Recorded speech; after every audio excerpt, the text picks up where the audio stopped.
¿Qué tal? Buenas noches. Comienza un nuevo programa de Cuestiones y Contrapunto, el último del año, y vamos a recordar algunas entrevistas que realizamos en este ciclo, donde también reflejamos los acontecimientos internacionales. Y el 13 de abril, precisamente, invitamos al politólogo y analista internacional Pablo Korblum para hablar sobre la guerra de Ucrania.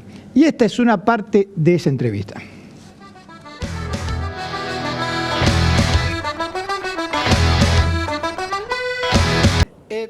Yo tengo una sensación seguramente equivocada, y te la digo para que vos precisamente la refrutes, porque me parece que esta guerra no puede durar mucho, porque le sale muy caro a Europa. Entonces, más allá de todo lo que ocurre, digo, van a tener que arreglar rápidamente este problema. Sí y no, te voy a decir, sí y no. Es cierto que en una guerra prolongada, depende de qué tipo de guerra, una guerra, digamos, de avance, una guerra militar con sus medios, capacidades, digamos, una guerra donde caen las bombas, es una cosa, y otra cosa una especie de guerra fría, que creo que es lo que va a ocurrir, digamos, en los próximos años, digamos, ¿no? Una cortina de hierro entre lo que es Rusia de un lado y después los países que eran ex satélites de Rusia, de la Unión Soviética en su momento, y otros países también que, digamos, rápidamente cuando se disolvió la Unión Soviética entraron a la OTAN, digamos, ¿no? Que supuestamente Estados Unidos había prometido que no los iba a llamar. Digo, en esa línea podemos hacer un paralelismo justamente con lo que puede ser Corea del Norte y Corea del Sur, donde hay una tensión permanente. Va a haber un juego y unas rispideces que van a ser funcionales a lo que es, digamos, el mercado, la industria de la guerra, que no es menor también. Digo, ¿no? Este movimiento armamentístico, que sabés que siempre está entre los top 3 de los negocios a nivel internacional, ya está haciendo, digamos, sus migajas y sus buenas migas en esa zona. Entonces, ahí creo que hay un negocio positivo para muchos y que es lo que se va a mantener. Por supuesto, después van a estar los reacomodamientos, que vos decís, bueno, no le conviene a nadie. No le conviene a nadie en el corto plazo este proceso de tensión, pero lo que sí va a haber es, digamos, y ya lo han dicho de ambas partes, Rusia va a mirar a su aliado China y a otros mercados que no le son hostiles, como puede ser América del Sur, África, Asia, que no se han pronunciado contra Rusia en esta guerra.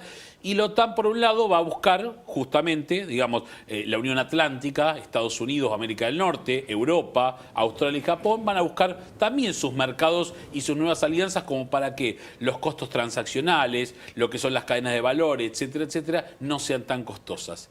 O sea, va a haber un reacomodamiento, digamos, lo que yo veo es que hay un golpe económico de shock, un reacomodamiento de mediano y largo plazo y un gran negocio para lo que es la industria armamentística, que no es menor. Vos decís que Europa no depende del gas ruso. Sí depende del gas ruso, pero se va a ir acomodando en el mediano plazo con mayores costos, con el gas natural licuado, buscando otros mercados. Va a ser más costoso, es su inflación que ya estamos viendo, que la verdad que va a generar tensiones internas, digo, ¿no? Porque la inflación, los precios que hay en Europa ya están pegando en Francia, están pegando en España, en Estados Unidos también, la inflación más alta en las últimas décadas, pero digamos nada, digamos, siempre, después ya vamos a la discusión política intranacional. Digo, bueno, ¿quién paga estos costos de la inflación? Los más pobres siempre son los que más pagan. Bueno, se irán reacomodando, algunos recibirán subsidios, otros tratando de buscar terceros mercados que antes estaban prohibidos. ¿Y qué gana Europa en esto?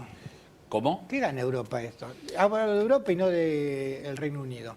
¿Qué gana Europa en esto? Ya sabemos que pierde con el tema del petróleo, con el tema del gas, con todo, ahí todo pérdida. Sí, no hay mucha ganancia en esta guerra. La verdad que no hay mucha ganancia. Lo que va a haber es lo que dije yo, es un reacomodamiento, que se va a terminar acomodando. Lo que no va a haber es una implosión. Como en su momento, ¿te acordás que hablamos del Brexit? Cuando vino las últimas veces dijimos el Brexit, que se hablaba que iba a explosionar. Las instituciones europeas son demasiado fuertes, los países de instituciones demasiado fuertes y se van a ir reacomodando. Ahora, si vos me preguntás ganadores y perdedores, ya te digo, Estados Unidos ganador, porque como si pasó la Segunda Guerra Mundial, la Primera, la guerra del otro lado. No es en casa. Europa perdiendo por los costos de la inflación y por este reacomodamiento, que lo único que va a ganar es la industria de la defensa, que ya hay presupuestos en defensa que están creciendo.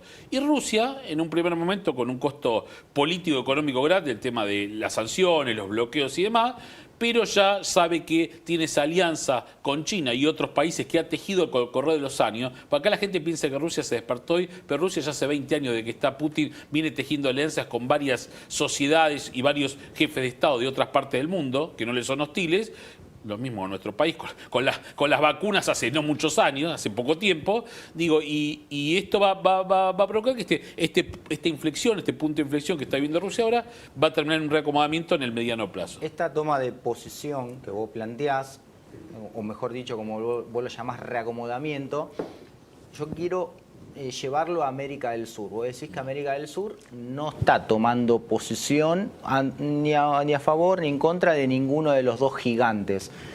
¿Eso cómo juega y cómo incide también en la política de Estados Unidos cuando vos ves que la economía siempre trata de influir, más que nada también mirando nuestro país, con financiación, con ayuda económica y demás? ¿No nos obliga también un poco a tomar posición? Y después te hago otra también, ¿no? Hoy lo dijo la presidenta. Muchos de los países líderes cuestionan cuando se invade de un país hacia otro, pero no cuestionan a esos países líderes cuando plantan una base de la OTAN en Malvinas. Vamos por partes. Como dije previamente, Rusia, mismo China, ya ha desplegado sus tentáculos hace muchos años en la región. Digamos. En su momento, América, según la doctrina Monroe, era de los Estados Unidos, digamos, ¿no? Y lo hemos visto durante todo el siglo XX con las invasiones, digamos, golpe de Estado, puesta de presidente, etcétera, etcétera. Porque dictadores mayoritariamente afines a sus intereses.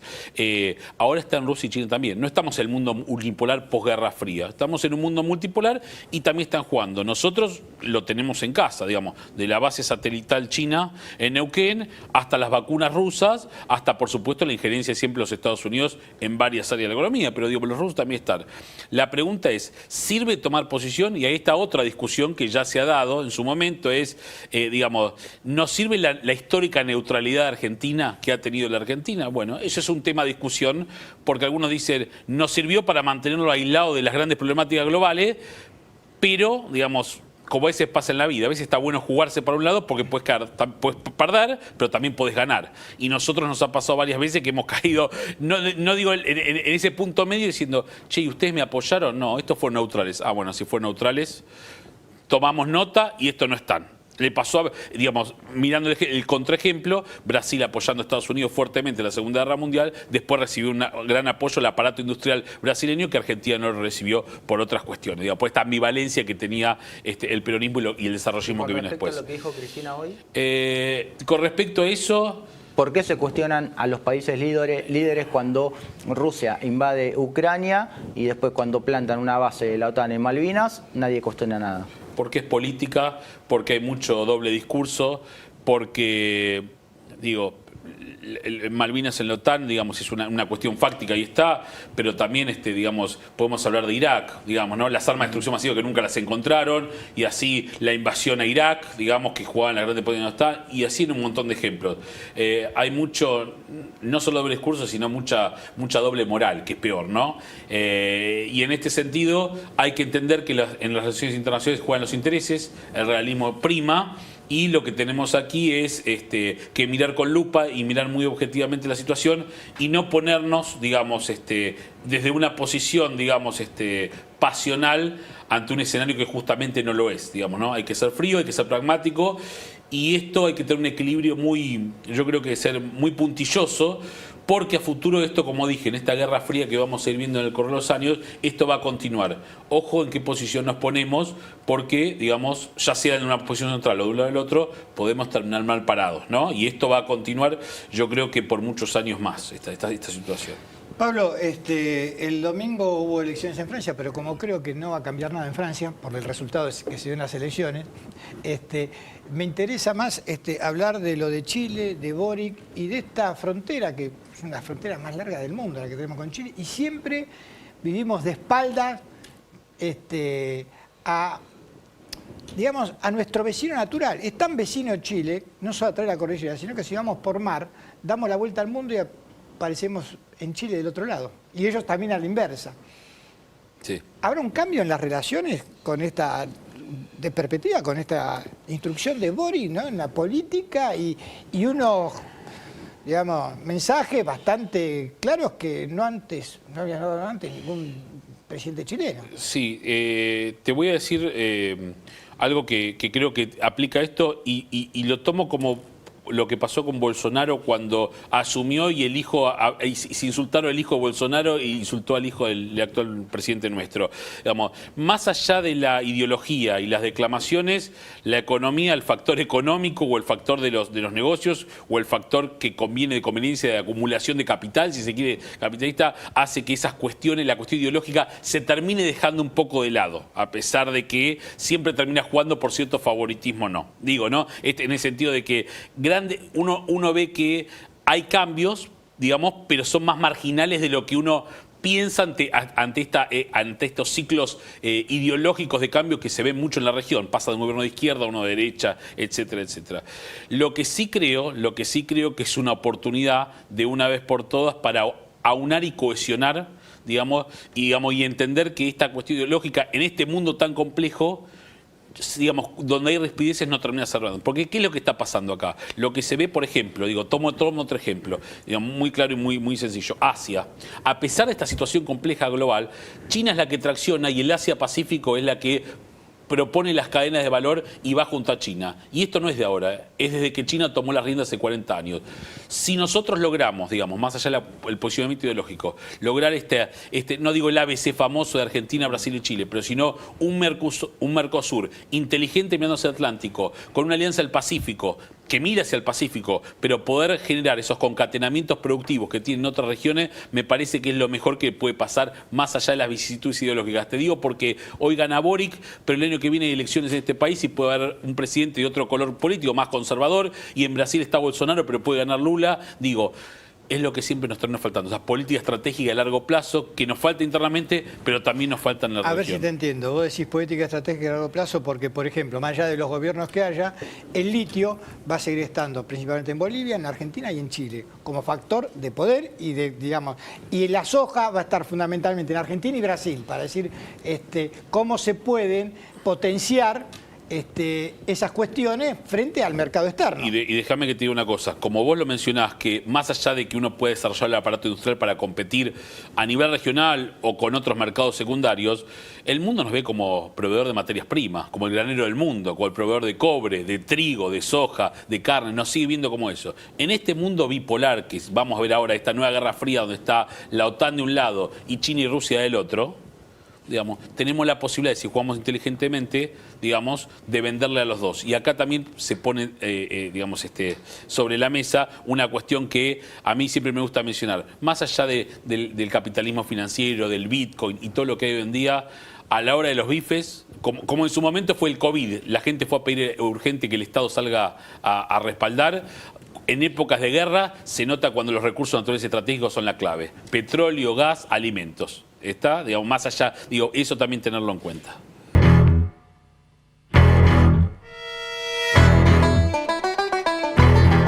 Muy interesante lo que nos planteaba Pablo Korblum.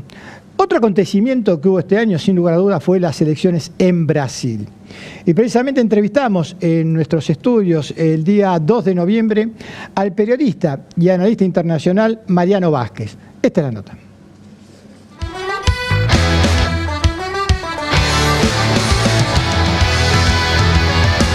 En una nota que hiciste, pusiste que lo de Lula fue épico, homérico, digamos. A ver, ¿por qué? Porque Lula hace 3 años estaba encarcelado. Fue preso injustamente en un juicio realmente escandaloso y espurio para sacarlo de la carrera política de 2018. Él hubiese sido el candidato contra Bolsonaro y mostraban todas las encuestas que él ganaba. Pasó 580 días preso.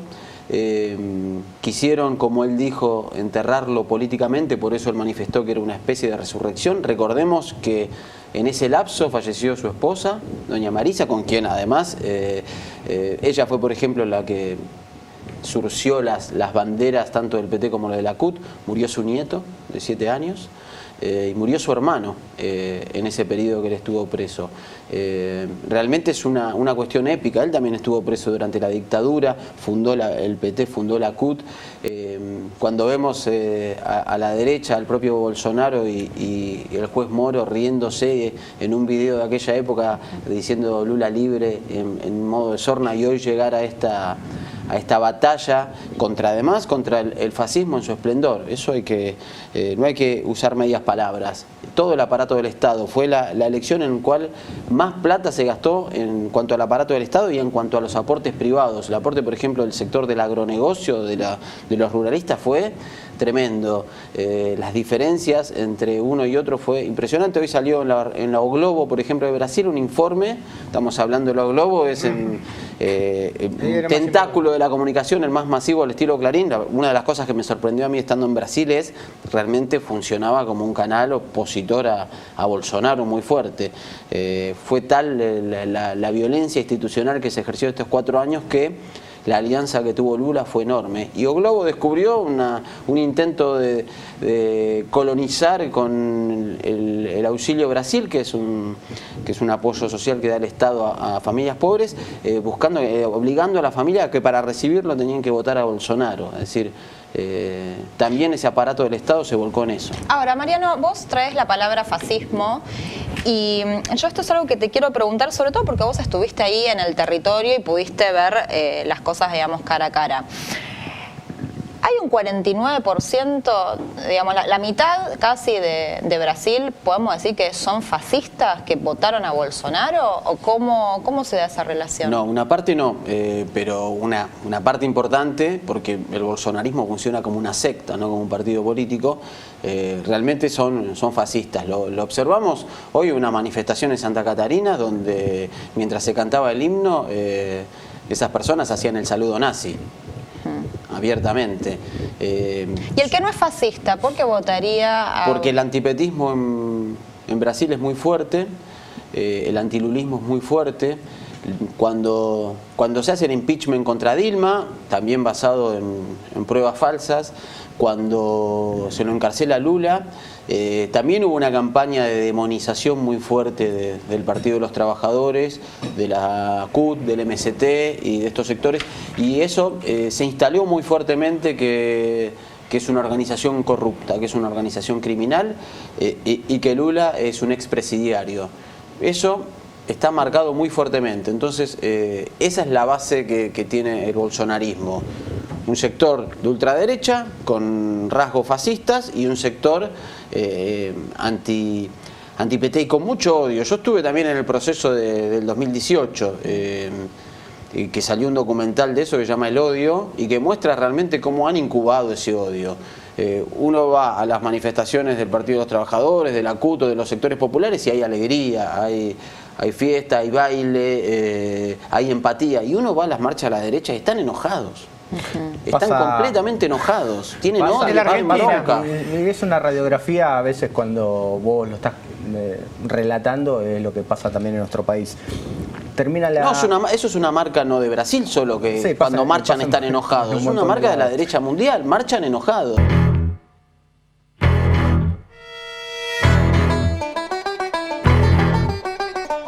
Y es así, tal cual como lo dice Mariano Vázquez, ¿no? Mientras los sectores populares se manifiestan con alegría, los otros lo hacen con bronca. Nos vamos a una pequeña tanda y al regreso continuamos con más cuestiones y contrapuntos.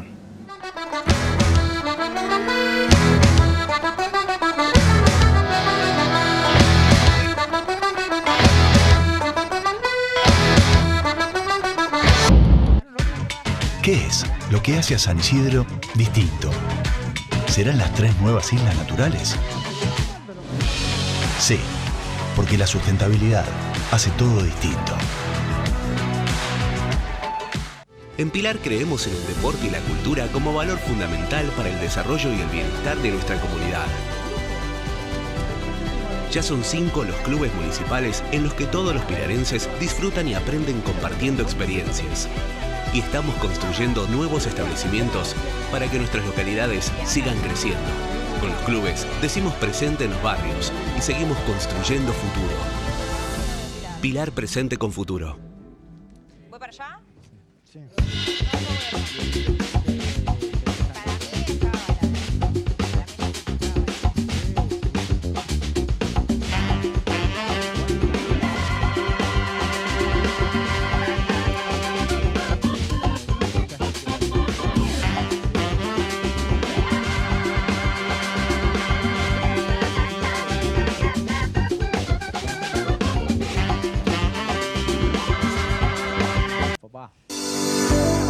Plan Integral de Asfalto en Merlo. Más de 200 nuevas cuadras asfaltadas en el distrito. Gobierno del Pueblo de Merlo. Intendencia Menéndez. Morón en obras. Seguimos mejorando los espacios públicos en todo el distrito. Está en marcha el arreglo y la renovación integral de Balbín, Juan Manuel de Rosas, Larralde, Los Incas, Pompeya, Agüero, Arenales, Curuchet, Ortuza, Pasadores, Masa, La Carra, Ortiguera, Remedios de Escalada, Lavallol. Con estas y muchas otras intervenciones mejoramos la circulación y la seguridad. Municipio de Morón. Corazón del Oeste.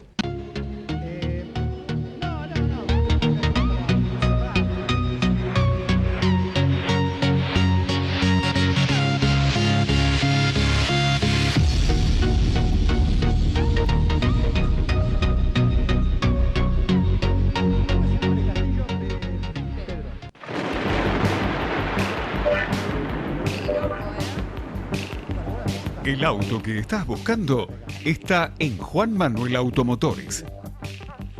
En su única dirección, Colectora General Paz 325, Devoto, Lado Provincia.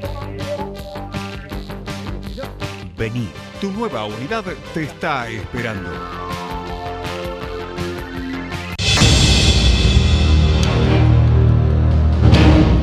Y continuamos aquí en Cuestiones y Contrapunto, en este programa especial donde rememoramos algunas de las notas que realizamos a lo largo del año.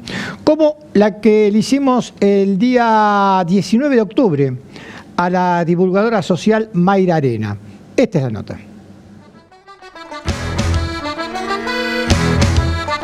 ¿Por qué a veces la política cuando habla de los pobres piensa en pobre?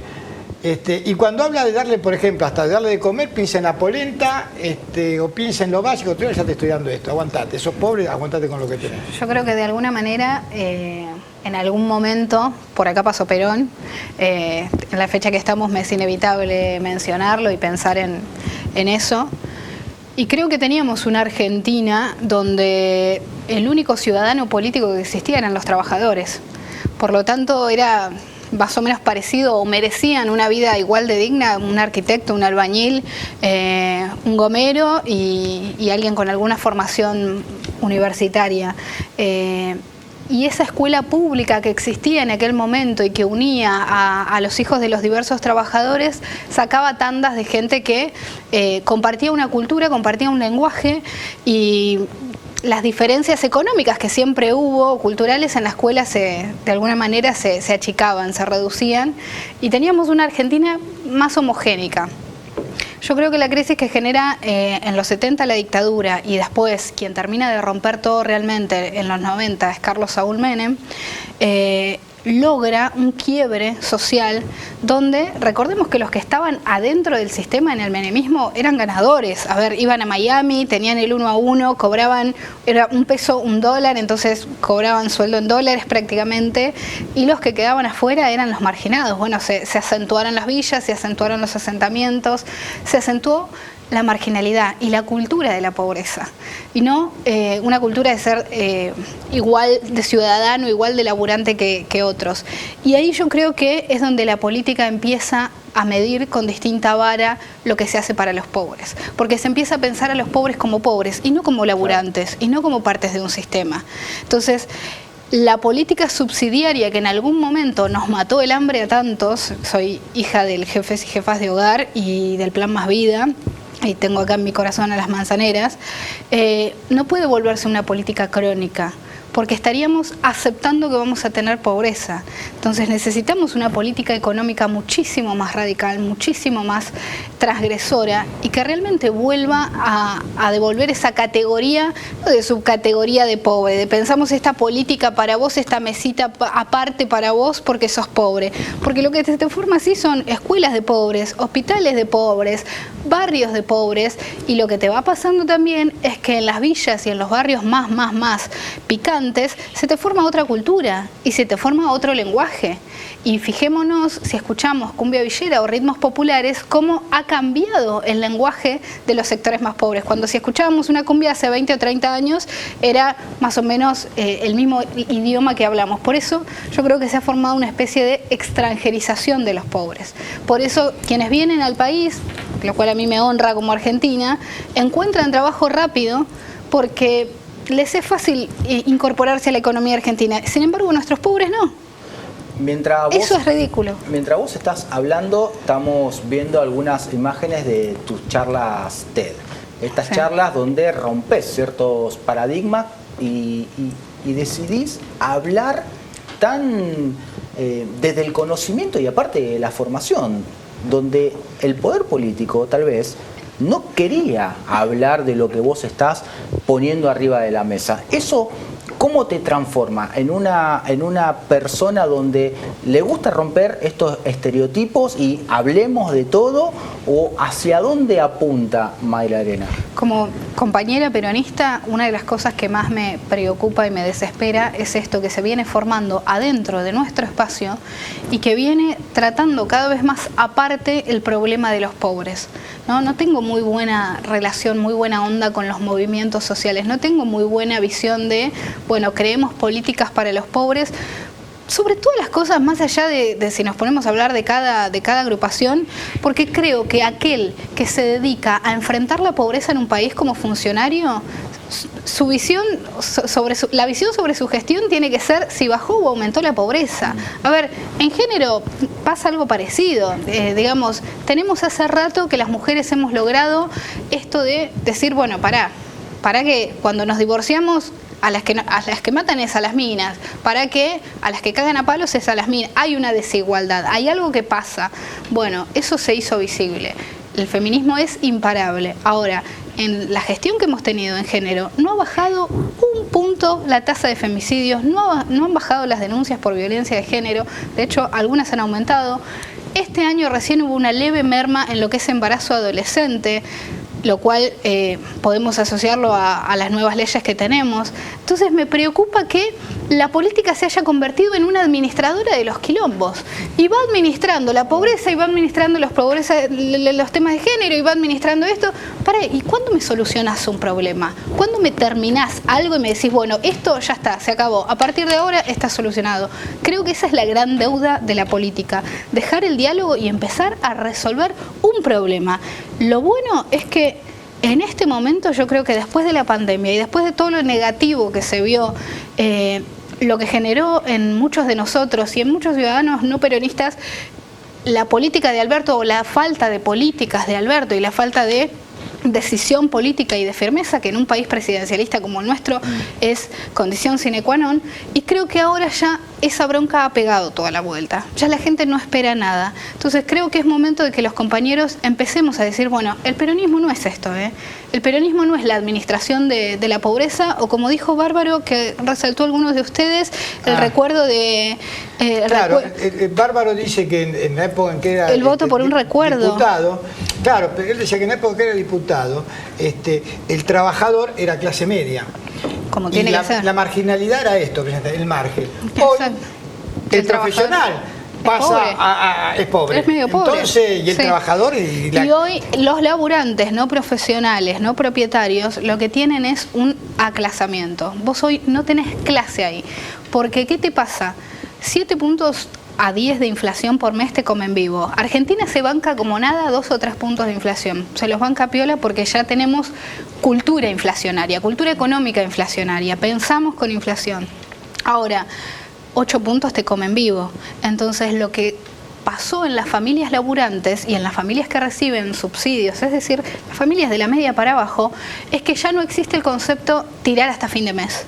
Ya no existe el concepto de estirar el sueldo. Se gasta todo hoy, porque mañana no va a valer nada. Entonces, tenés familias que consumen, que al principio de mes van al McDonald's o van a la capital a comer, o salen de paseo, gastan, compran carne, todas las cosas que les gustan a los chicos. Y las otras 2 semanas son pobres. Y van al comedor, o van al merendero, o van a la delegación a buscar el bolsón. Entonces, ese desastre que te genera tener 8 puntos de inflación, después ¿cómo lo resolves? ¿Cómo lo sacás de la cabeza de la gente? ¿Cómo haces que la gente vuelva a confiar en el peso? Ese es el desastre que hoy se le debe a los argentinos. La paz de decir, ¿puedo guardar un mango abajo del colchón? Sí, la verdad que siempre das que hablar, Mayra, sos polémica. Bueno. Sos polémica en un muy buen sentido. Yo como feminista leía los puntos sobre violencia de género que habías redactado para Póster Central el año pasado, en febrero del año pasado. Y la verdad es que todas las críticas que vos haces, porque vos te considerás peronista y criticás cuestiones de este gobierno peronista. No sé si te reivindicás feminista, pero sí, entendés que hay una soy mina soy mina y estoy cada vez más podrida de los tipos. Bueno. Así que buenísimo, somos dos. Pero bueno. Pero bueno, esto como que sos polémica, pero a la vez sos muy sencilla para hablar. Se entiende clarísimo. Da 2 oraciones. Esto, extranjerización de los pobres, es un concepto que nunca lo había escuchado en mi vida. Y soy de tirar. Y que la verdad es que sos un poco maradoniana. Gracias. No. ¿Tirás? No mencionamos a Dios en vano. Gracias. Yo creo que si hay algo que detestaba Jaureche y que me contagió leerlo de muy piba, es el rechazo a ciertos intelectuales. Porque muchas veces uno lee las columnas, yo soy de leer mucho, creo que todos los politizados somos de consumir todo el tiempo. Y cuando uno lee las noticias, hay veces que lee gente que escribe para que se note que leyeron. ¿Viste? Gente que escribe para que nos demos cuenta que ellos leyeron un montón de... A mí me importa 3 carajos lo que vos leíste o lo que no leíste. A ver, a mí me importa si observás algo y tenés algo para decir o no. Y yo intento hacer eso, no intento dar pruebas de... Bueno, también a mí me pasa que no me gusta caer en el terreno de la meritocracia. No, por supuesto. Pero tenés mérito. Digamos. Sí. Yo quiero más Mayra Arenas tampoco los barrios, caigamos digamos, en el otro extremo, porque ¿qué pasó? Lo colectivo, lo comunitario, la comunidad organizada, todos los conceptos justicialistas que están en contra de una meritocracia, tenemos bien en claro que no creemos en eso. Tenemos bien en claro que nadie se salva solo y que nadie se realiza en una comunidad que no se realiza. Ahora, una cosa que no podemos perder es que como argentinos creemos en el esfuerzo. Y nos gusta un montón que si nuestro hijo estudia y se esfuerza, la maestra se lo reconozca y que no se lleve la misma nota que otro que no hizo nada. Sería una locura. Bueno, en la sociedad pasa más o menos lo mismo. Creer en el valor del esfuerzo, creer en el valor del mérito, no significa ser meritocráticos. Significa más o menos volver a ordenar eso que tratemos de igualar los puntos de partida y tratemos de igualar los niveles de vida de los laburantes. Y de ahí para adelante, y sí, algunos son más ingeniosos, algunos trabajan más duro, otros se arreglan con lo que tienen y no está mal. Lo que tenemos que hacer es levantar el piso que tenemos y devolverle a los pobres la condición de trabajadores, por un lado, y devolverle al trabajo la condición de vida.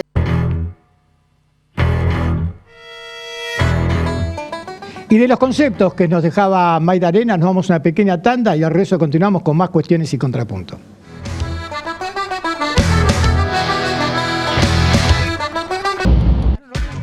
¿Qué es lo que hace a San Isidro distinto? ¿Serán las 3 nuevas islas naturales? Sí, porque la sustentabilidad hace todo distinto. En Pilar creemos en el deporte y la cultura como valor fundamental para el desarrollo y el bienestar de nuestra comunidad.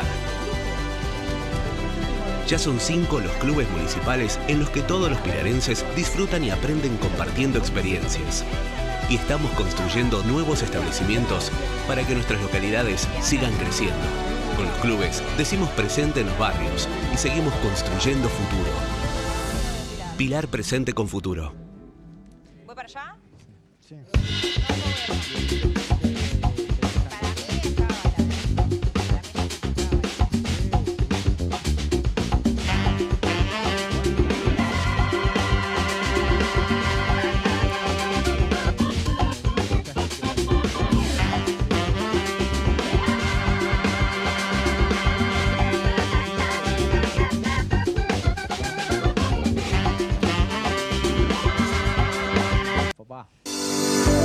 Plan Integral de Asfalto en Merlo.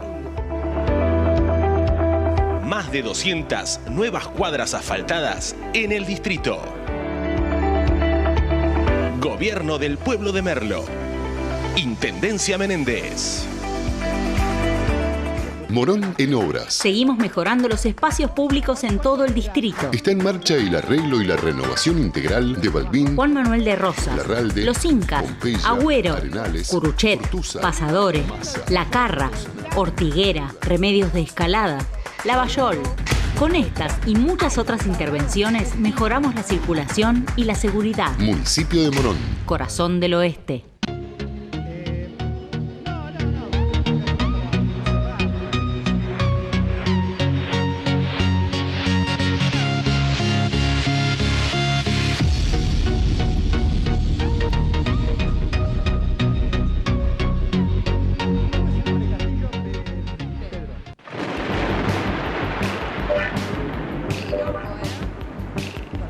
El auto que estás buscando está en Juan Manuel Automotores.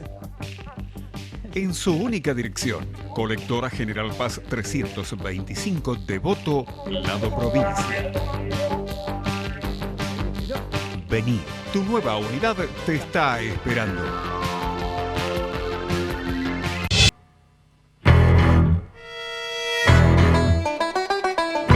Y continuamos aquí en Cuestiones y Contrapunto con este programa especial. Y el día 10 de agosto entrevistamos vía Zoom a Luis Tagliaferro. Es el padre de Alejandro, una de las víctimas del ARA San Juan, y abogado querellante en la causa de espionaje a los familiares del ARA San Juan, precisamente. Esta es la entrevista. Bueno, nos había quedado trunca una pregunta que te había realizado el miércoles pasado, ¿no? De si había alguna causa legal que le permitiera al Estado realizar inteligencia sin la orden de un juez. Bueno, es excelente la pregunta, porque la ley que regula a las organizaciones, instituciones de inteligencia es muy clara al respecto. Y por supuesto hay una grieta legal en ese sentido, pero es muy clara, ¿no? Y tiene relación a cuestiones de extrema urgencia. Por ejemplo, si la AFI, que en aquel entonces era la CIDE, hubiera tomado conocimiento de que, por ejemplo, iban a volar la sede de la AMIA, aprovecho para de vuelta transmitirles toda mi empatía y respeto a los familiares y a las víctimas, podrían haber tomado una intervención directa justamente con motivo de esa emergencia y con un bien superior que es evitar un atentado terrorista y obviamente evitar que se pierdan vidas.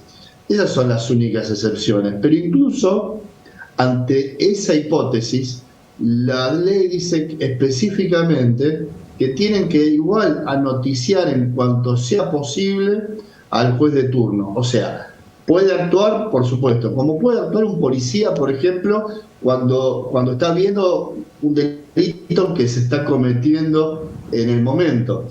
Pero la obligación es dar intervención inmediata a un juez cuando justamente sucede lo que nos quisieron imponer que eventualmente sucedía, que era que la vida del entonces presidente Macri corría algún riesgo, ¿no? Algo que entre nosotros, creo que esto ya lo dije, pero por si no, lo reitero, es absolutamente absurdo, por varios motivos. Primero, porque nosotros no somos violentos en lo más mínimo, y segundo, que a Macri en todo el año que nos espiaron, yo particularmente lo vi una vez, y las mujeres que fueron espiadas lo vieron dos, con lo cual es injustificable un seguimiento de esas características. Justamente en esto me voy a detener en lo último que dijiste. ¿Cuándo se dieron cuenta realmente ustedes que los estaban espiando? ¿Cuál fue el disparador en el cual dijeron, acá hay algo raro? Bueno, nosotros nos fuimos dando cuenta como de a poco, porque el problema que pesaba sobre nosotros era una situación emocional muy fuerte, ¿no? Nosotros habíamos perdido a nuestros seres queridos, que no los dábamos por perdidos, o sea, los teníamos por desaparecidos y necesitábamos que encontrarlos, necesitábamos que se los busque y la gran mayoría pusimos nuestras vidas en suspenso en pos de tener alguna noticia, en el caso mío de mi hijo, pero de esposos, de hermanos y demás, ¿no? Y cuando se mediatizó el tema, de algún modo, porque fue una causa de interés nacional e internacional, como se dice vulgarmente, nos explotaron los teléfonos, ¿no? Porque nos llamaban medios de todo el mundo, un montón de gente de bien que nos hablaba para solidarizarse y demás, y individualmente a mí me pasó que el teléfono me empezó a funcionar mal, se me borraban las cosas, recalentaba y demás, y yo asumí que era producto de esto, que obviamente no era algo que manejara normalmente. Cuando nos empezamos a conocer más entre los familiares, a agrupar y organizar, nos dimos cuenta que a todos nos pasaba lo mismo. Incluso había esposas con celulares muy modernos, muy nuevos, que no era el caso del mío, y que le pasaba lo mismo. Entonces, y que obviamente no eran tan requeridas por los medios y demás. Algunas directamente ni sabían de los medios de la existencia, y así todo. Si bien no lo denunciamos inmediatamente porque teníamos otras prioridades, se fue dando en increciendo todo eso, y empezamos a tener problemas también con los correos electrónicos. Y el punto detonante fue en marzo del 2018, estamos ya hablando de casi 4 meses y pico después del primer suceso, que a mí particularmente, durante una declaración testimonial en Caleta, Olivia, me entraron 7 veces en 5 horas a mi cuenta de correo electrónico desde dispositivos con IP del sudeste asiático. Qué bárbaro. Algo que obviamente no tenía nada que ver conmigo. Entonces, sí, también, Luis, allí fue cuando lo denuncié. También, Luis, formalmente ante la Fiscalía Federal. Tengo entendido que incluso también hicieron tareas de espionaje cuando vos estabas conversando con detenidos, porque vos sos abogado penalista, e incluso vos trabajando, digamos, con tus clientes también te estaban haciendo espionaje. Sí, yo también soy querellante en la causa 14.149, porque también aparezco espiado, escuchado y nombrado, visitando a clientes míos en la cárcel de Ezeiza Federal, porque esta gente había puesto cámaras con audio y video en las salas de abogados para ver qué es lo que hablábamos con nuestros defendidos, ¿no? La utilización de ese material no la conozco, pero el material está grabado, está documentado y se halló en allanamientos a la sede del Servicio Penitenciario Federal y bueno, y ahí estamos también. Y también fueron espiados y seguidos, por ejemplo, familiares del buque pesquero Rigel, que también los defiendo legalmente, los represento legalmente, y que justamente terminan siendo espiados por, de alguna manera, solidarizarse con nosotros, unirse en el mismo dolor que de alguna manera teníamos por haber perdido a nuestros seres queridos, y terminaron también siendo, como te decía, seguidos, fotografiados y demás. Pero nos pasaron cosas mucho peores, ¿no? Nos infiltraron gente, hubo agentes que se hicieron pasar por familiares cuando no lo eran, para poder ver, escuchar e incluso opinar y direccionar y generar opinión, si se quiere, entre nosotros, haciéndose pasar por familiares, ¿no? Y la verdad que cuando nos enteramos de todo esto, agradecemos que no haya pasado algo mucho peor como las épocas más oscuras de nuestro país, ¿no?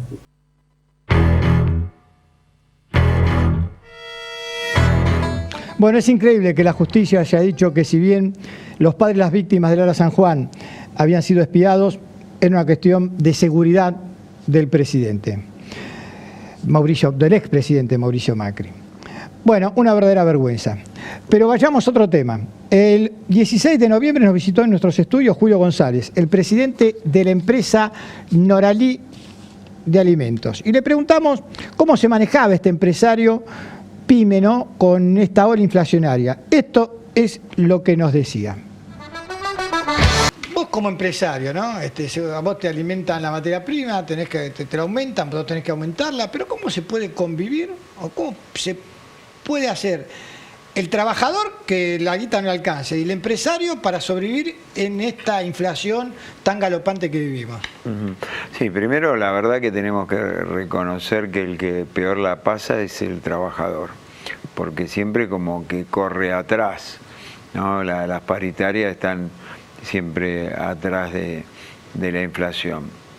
Pero nosotros los pymes, si la verdad que si no acompañamos el aumento de los insumos o el aumento de los salarios, no acompañamos con un pequeño aumento que siempre a veces es un poco menos de la incidencia. Siempre como que las pymes hacemos un poco o todo lo que podemos, un colchoncito, pero tenemos que trasladar finalmente los aumentos. Bien, Julio, una persona tan comprometida como vos en el sector empresario, CEO de Pastas Oralí, vinculado con otro grupo empresario, no solamente tenés el rubro tuyo, sino que querés ir un poquito más. Estás muy comprometido socialmente y estás detrás de un proyecto de ley. ¿Nos podés contar un poquito de qué se trata? Sí, el proyecto se llama Pancitas Llenas, ¿no? Que su nombre es hermoso porque decimos que se puede terminar con el hambre en la Argentina, y esto no es una utopía, porque la verdad que nosotros somos un país productor de alimentos, y es casi como una mancha en la bandera tener chicos con hambre. Podemos pensar que todavía nos quedan un montón de cosas para solucionar, pero el hambre de los chicos tiene que ser la prioridad, tiene que ser una política de Estado realmente. Cuando hablamos de la grieta, ahí la verdad que se tienen que poner de acuerdo para ir por esto básico y después por otras cosas, pero empezar por esto, que no tengamos chicos con hambre. ¿Vos crees que hay grieta ahí? ¿Pudiste hablar con diferentes legisladores del arco político?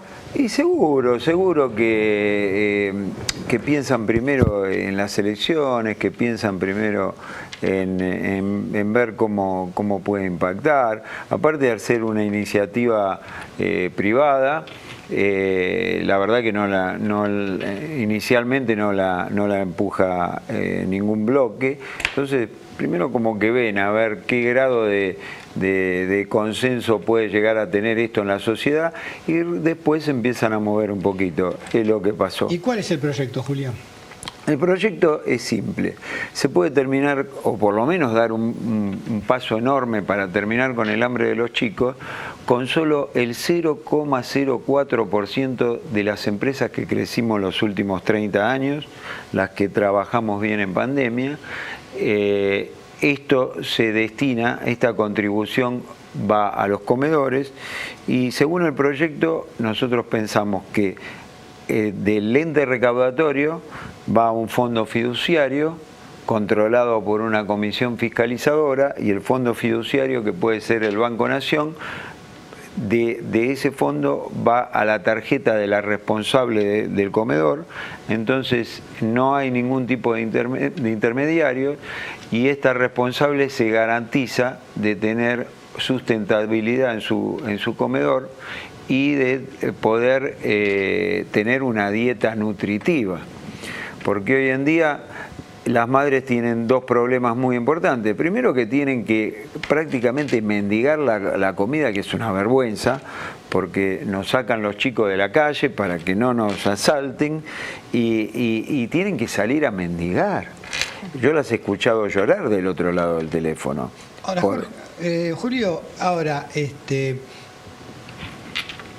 ¿no habrá empresarios que dirán otra vez me sacan plata del bolsillo a mí?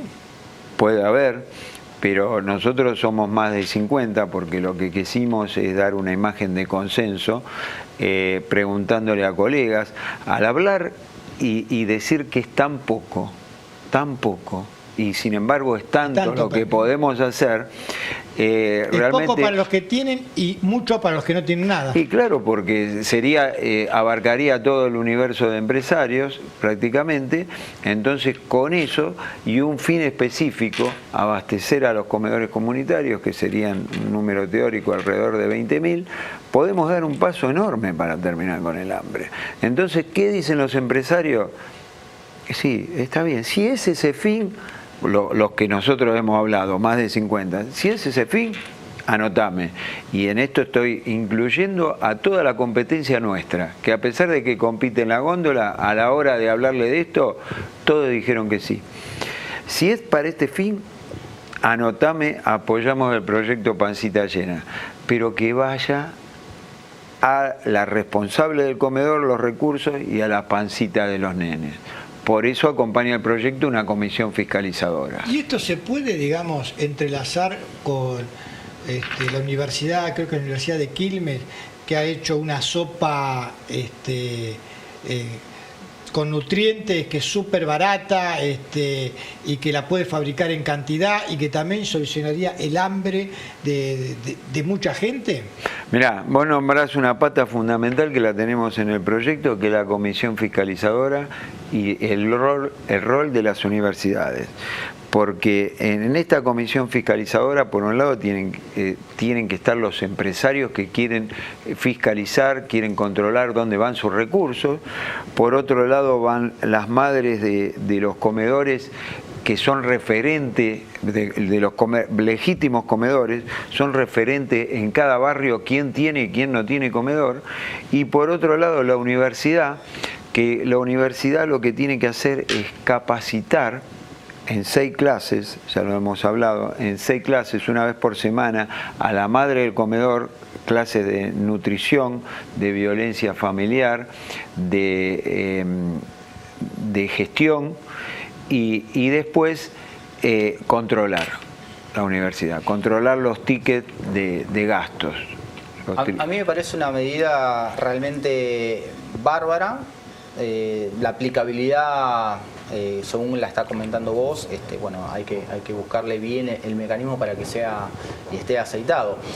Mi pregunta va a que ¿es un paliativo para el hambre? ¿Esos comedores tienen que seguir existiendo? ¿Es una propuesta de acá a 5 o 10 años abastecer a esos comedores para que los chicos se alimenten hoy y después ir pensando una política pública para que esos comedores desaparezcan? ¿Cómo está pensado programáticamente de acá a una década? Bueno, es una necesidad actual, ¿no? Porque por un lado hemos escuchado a políticos decir que las políticas públicas apuntan a que los chicos coman en su casa. Pero hoy los comedores existen. Claro. Y hoy las madres que están al frente de un comedor están poniendo de su bolsillo y están desamparadas. Entonces, esto hay que atenderlo hoy. Y nosotros vamos por una parte B del proyecto, que es que el día de mañana estas madres que gozan de prestigio, cada una en su barrio, se formen verdaderos centros de desarrollo comunitarios, donde incorporar la capacitación, que puede ser de la mano de las universidades, para que los chicos tengan salida laboral de distintos tipos. Bien, bien. ¿Cómo hace un empresario para comunicarse con vos? ¿Hay algún tipo de red, algún tipo de contacto? Soñadores Unidos, es la Asociación de Comedores y Merenderos Soñadores Unidos. Bueno, ojalá que haya muchos empresarios en nuestro país que se preocupen, ¿no?, por dar una mano a esta sociedad. Porque es donde viven y donde en realidad ellos son parte de las mismas. Nos vamos al último bloque con una pequeña tanda y volvemos.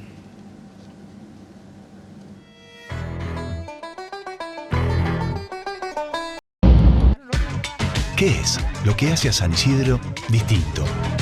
¿Serán las 3 nuevas islas naturales? Sí, porque la sustentabilidad hace todo distinto. En Pilar creemos en el deporte y la cultura como valor fundamental para el desarrollo y el bienestar de nuestra comunidad. Ya son 5 los clubes municipales en los que todos los pilarenses disfrutan y aprenden compartiendo experiencias. Y estamos construyendo nuevos establecimientos para que nuestras localidades sigan creciendo. Con los clubes decimos presente en los barrios y seguimos construyendo futuro. Pilar presente con futuro.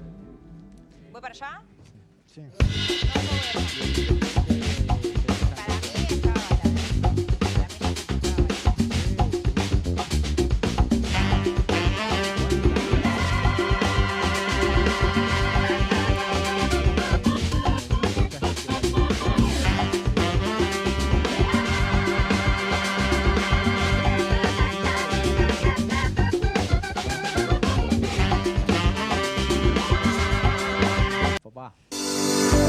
Plan integral de asfalto en Merlo.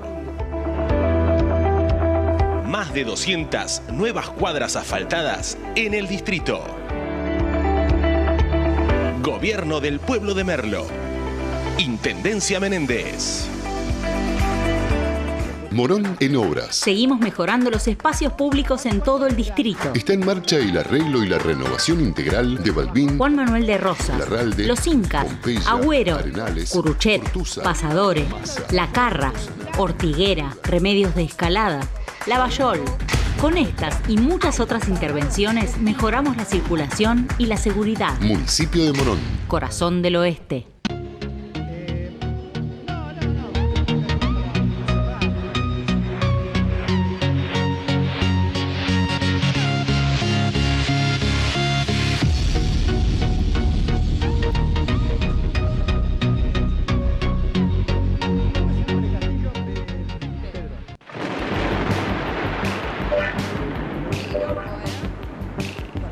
El auto que estás buscando está en Juan Manuel Automotores. En su única dirección, Colectora General Paz 325, Devoto, lado provincia. Vení, tu nueva unidad te está esperando.